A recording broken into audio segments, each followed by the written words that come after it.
নমস্কার বন্ধুরা, লিলি রান্নাঘর চ্যানেলে সবাইকে স্বাগত জানাই। আমি লিলি। আজকে আমি সিম্পল করে চিকেন করেছি। রান্নাটি একদম সিম্পল, খেতে কিন্তু খুবই ভালো লাগবে। তাহলে বন্ধুরা চলুন দেখে নিন আমি কিভাবে করেছি রান্নাটি করার জন্য প্রথমে আমি একটা মশলা বানিয়ে নেব। নিয়ে নিলাম রসুন। আজকে আমি রান্নাটি অল্প মশলা দিয়েই করব। একটু আদা নেব, 1 চামচ জিরে,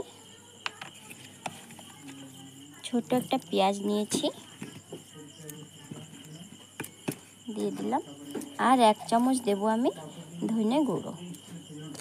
চামচটা ছোট তাই আর একটু দিয়ে দিলাম।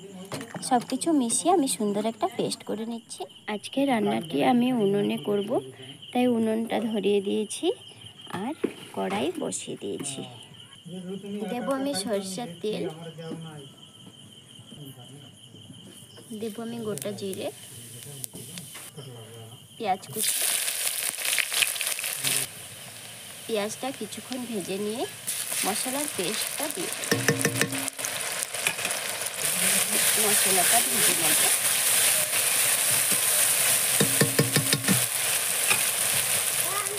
মশলার মধ্যে দেব একটু নুন, হলুদ গুঁড়ো,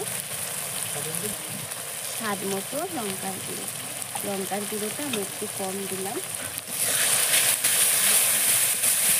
সব কিছু মিশিয়ে আমি ভেজে নেব।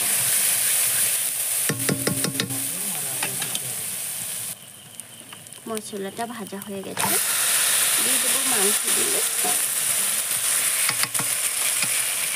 সঙ্গে দেবো আমি আলু আর একটা গোটা রসুন। সবগুলো মিশিয়ে নেব।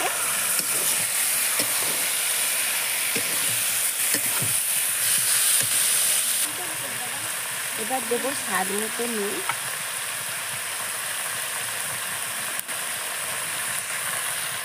মিশিয়ে নিয়ে আমি একটা ঢাকনা দিয়ে ঢেকে দেবো। এভাবে করে আমি কিছুক্ষণ কষিয়ে নেব। বারে বারে নাড়াচাড়া দিয়ে আমি সুন্দর করে কষিয়ে নিয়েছি।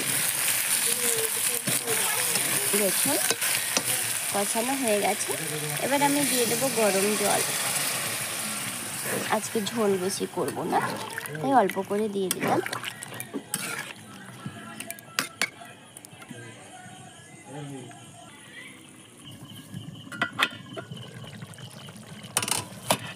ঝোলটা অনেকটা শুকিয়ে গেছে। দেখুন কালারটা দেখতে কিন্তু খুব সুন্দর হয়েছে।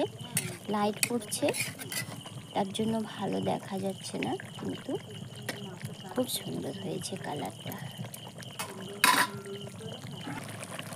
আরও কিছুক্ষণ ফুটিয়ে নিয়ে এখানে আমি 3টে এলাইচি আর 1 টুকরো দারচিনি ভালো করে বেটে নিয়েছি। আমি মশলাটা দিয়ে দেবো।